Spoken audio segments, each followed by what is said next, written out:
You want to study abroad, you searched on the internet, you found my videos on Commonwealth Scholarship.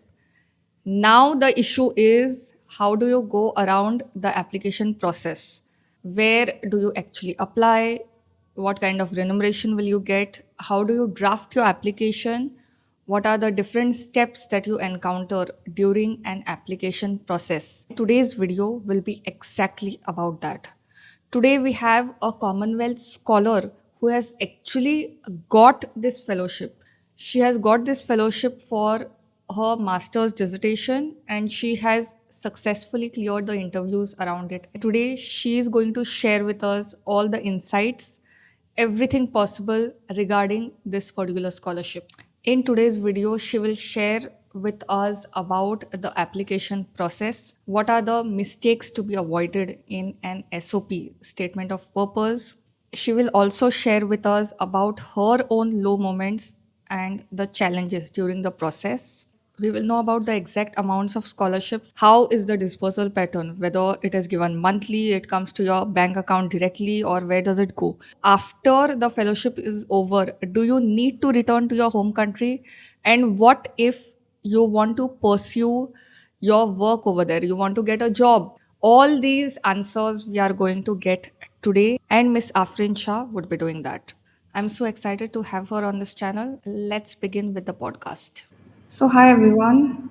As I have already told you, in today's podcast, we have with us Ms. Afrin Shah. She is an educator and researcher specializing in decolonizing education, amplification of marginalized voices, and social justice. She has done her master's from Ashoka University, as well as she is a visiting faculty, ex-visiting faculty at Ashoka University itself. So what gets us together today is she is a Commonwealth Shared Scholar at University College London. I thought this would be an excellent podcast that we could go ahead with respect to application tips and all the other information that you need to know. So I would hand over to Miss Afreen, and my first question would be if you could introduce yourself in brief and you can walk us through your journey before the Commonwealth Scholarship.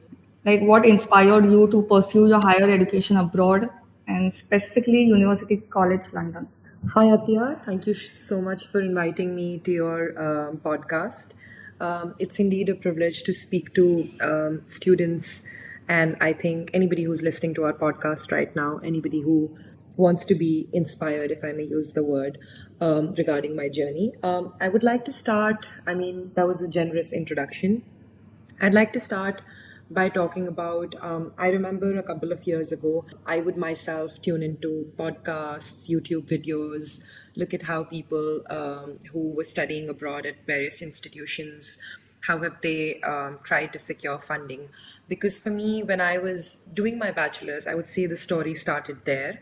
When I was doing my bachelor's there at St. Stephen's College between 2016 and 2019, I think that was the beginning of where I realized that education is something that I'm very passionate about, and this is something that I would like to pursue globally as well. It is indeed a privilege for me to, of course, get into an institution like St. Stephen's College, get access to a public education like St. Stephen's College.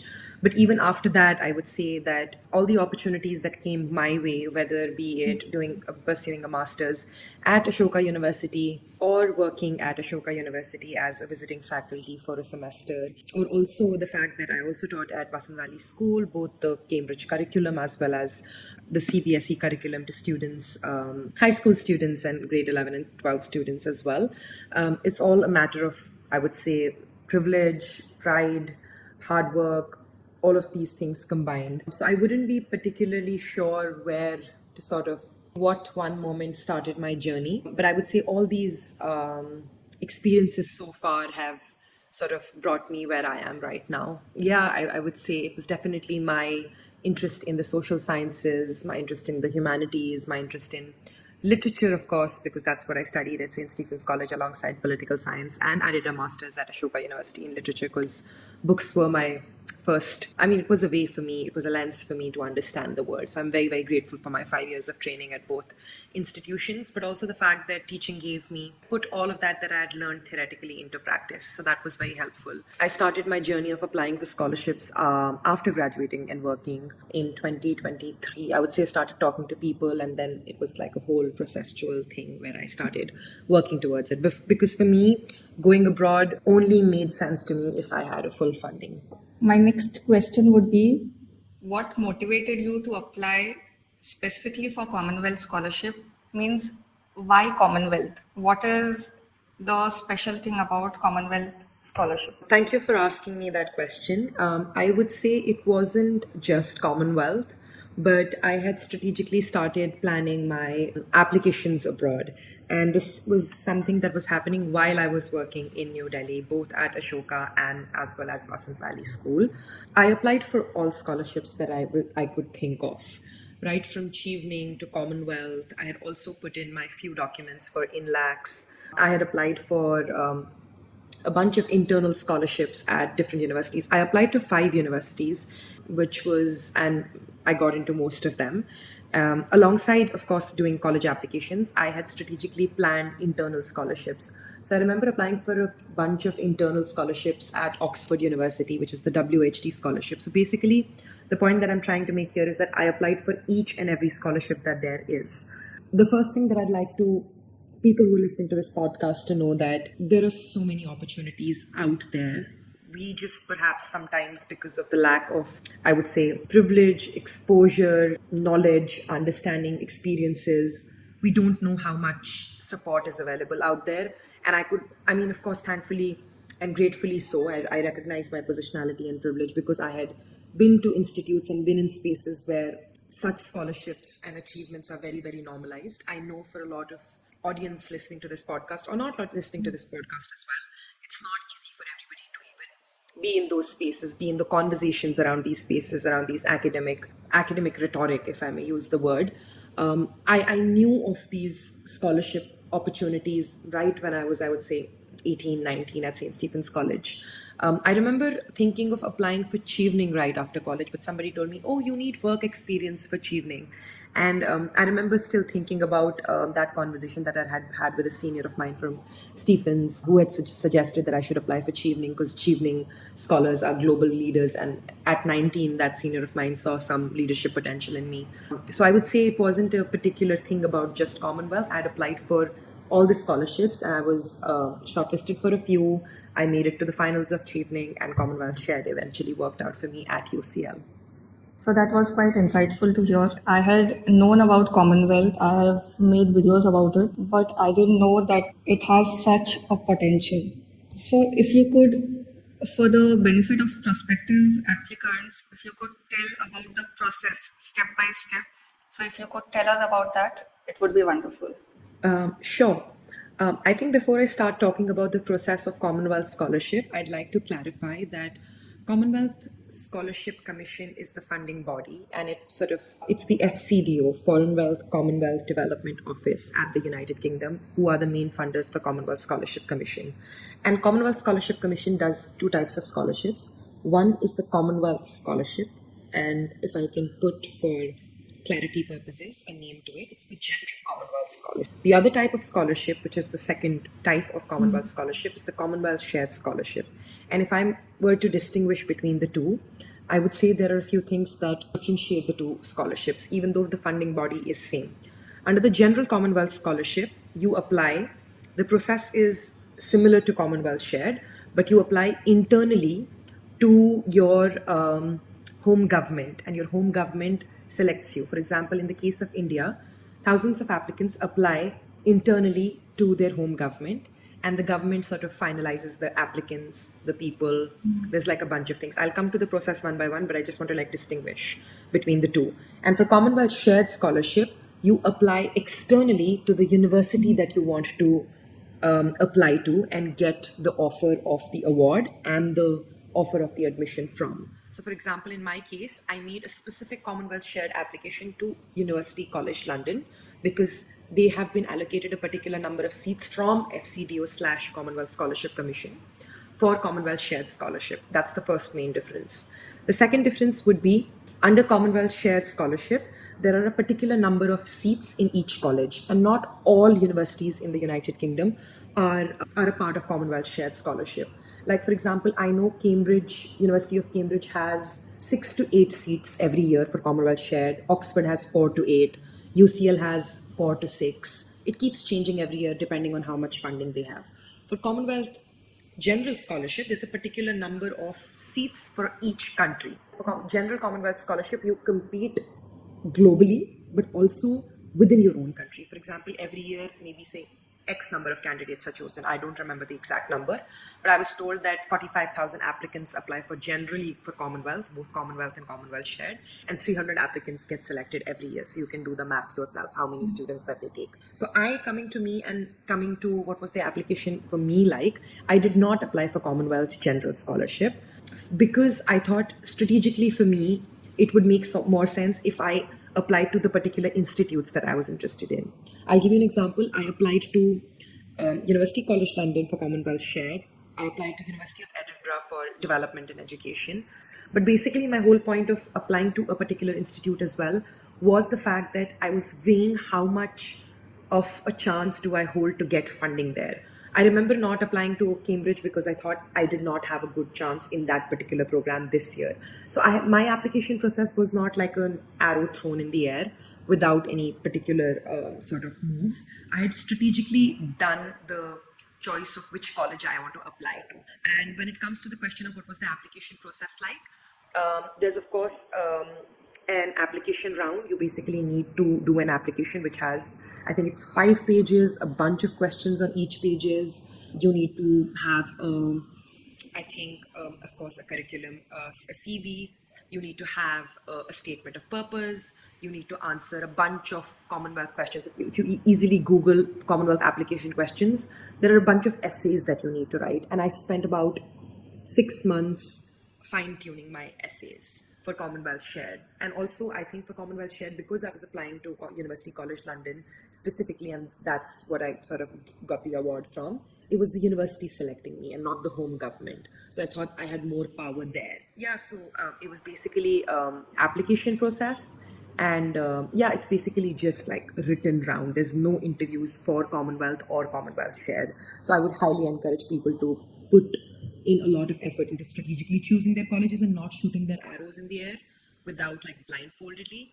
That would, I think, make a huge difference. Statement of purpose is an important document when it comes to any application, especially the international ones. So, what do you suggest should be done or should not be done in case of drafting a good statement of purpose?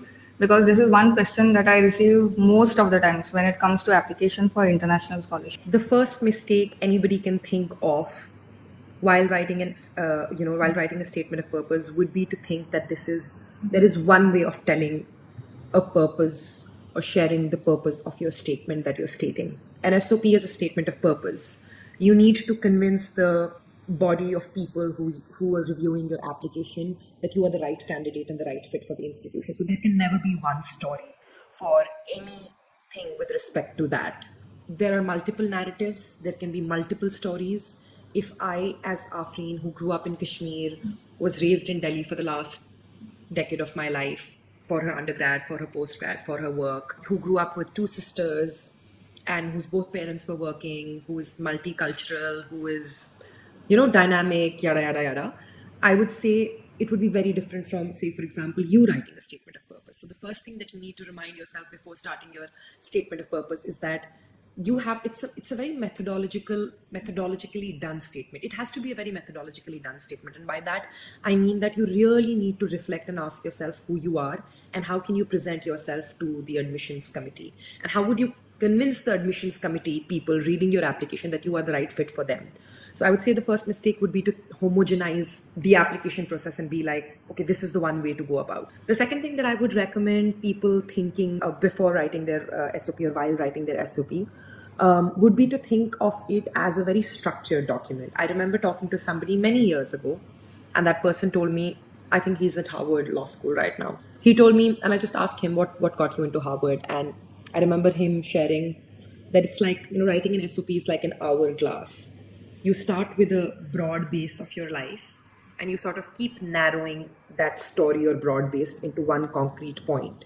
And once you reach to that concrete point is basically the problem that you're trying to build your case against in the statement of purpose, because it's like you stating something. It's a very literary, legal, whatever you call it, kind of a document. And once you reach that point, explanation of that point, after starting from the base, you need to then expand it further to what your solutions can be. So just like an hourglass, a statement of purpose is like an hourglass. You need to really grip the attention of your reader with the story that you're beginning. It's like the story of your life. Like, how can you sum up in 750 words? What do you have to offer?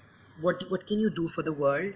What is the moment of crisis in your life? And there are thousands of do's and to-dos on the internet, and all very helpful. I wouldn't say they're not very helpful. Read them. People would go. I remember when I was in grad school at Ashoka, I read Steven Pinker's book on how to write a good thesis. And Steven Pinker talks a lot about, grab the attention as a hook to the reader. The reader shouldn't give up on your sentences. But I would say even beyond that, it has to be a very intimate, honest reflection of who you are. I mean, I wouldn't say the word regret, but I remember a lot of people coming up to me after I had selected UCL and after I had chosen UCL over other institutes. I had a bunch of offers from all the places that I'd applied to. I'd applied to Oxford, Edinburgh, Institute of Development Studies at Sussex, which was my top priority at that time. But I'm very grateful that UCL happened the way it happened, because it seems like I was meant to be here. A lot of people were like, development is best at Sussex. Why didn't you go there? For me, the answer was clear. I had a full scholarship at UCL, so of course that was one big reason. But another big reason was I wanted to be in London. I'm a very cultural person, and I would want to experience that culture that London had to offer at that point. Anyway, I think I digressed. The point that I wanted to raise was about SOPs and how there is no one way of writing it, and how you need to make it very personal to yourself so that your reader is convinced. If I'm writing it for UCL, you need to see what UCL as an institution stands for, and you need to convince them why, as an individual, you are very specific for them. So don't write blanket statement SOPs for all the universities the same. You need to see who you're applying to. You need to see what you're offering, These are some of the things that I think are very important and shaped my personal SOP. And I remember creating a mind map and a road map. There was this one big chart paper in the center of my room in Delhi, where I would just write keywords that would come to my mind. I was like, okay, what would an 8-year-old Afreen be passionate about? What was important to a 14-year-old and 18-year-old Afreen in Delhi important? What was the one book that changed my life? What was the one thing that sort of, made me the person that I am today? What was that experience with my family at some point? Or what was it like growing up in Kashmir that shaped my perspectives about life? You don't need to be a magnum opus individual who has done quote unquote brilliant things in the world, but it's the way you tell your story and how honestly and how reflectively you do that job. I think these are some of the things that shaped my SOP writing. So I think that was a great structure to follow when it comes to statement of purpose. The most interesting part that my students usually ask, what is the amount of scholarship and how is it distributed? I mean, it is given to you per month basis or the allowances are separate. What could be the structure? I would say for most scholarships in the UK, which is achieving Commonwealth in lakhs is for UK and other places like US, etc. as well. You just need to convince the body that you are fit to do whatever you're set to do. There are two aspects to it. One is the tuition fees. The other is the living expenses. So the tuition fees, Commonwealth Scholarship Commission directly takes care of, directly linking, whether it's general Commonwealth Scholarship or it's Commonwealth shared, they just internally settle it. Once you know the student is in, they assign you a program officer and you work very closely with your program officer, and your program officer settles everything. They're the ones who you sign the contract with, and I'll tell you guys what the details of the contract are. So your tuition fee is sorted like that. But for living expenses, for Commonwealth general scholars, that's what I've heard from the other community members, is that you get a stipend every month. It's more than enough. It's generous funding. You get a stipend every month. But for Commonwealth shared scholars at UCL, I know this funding committee at UCL works very strategically, and they're an excellent team. They interviewed me recently and I told them the same thing without flattering.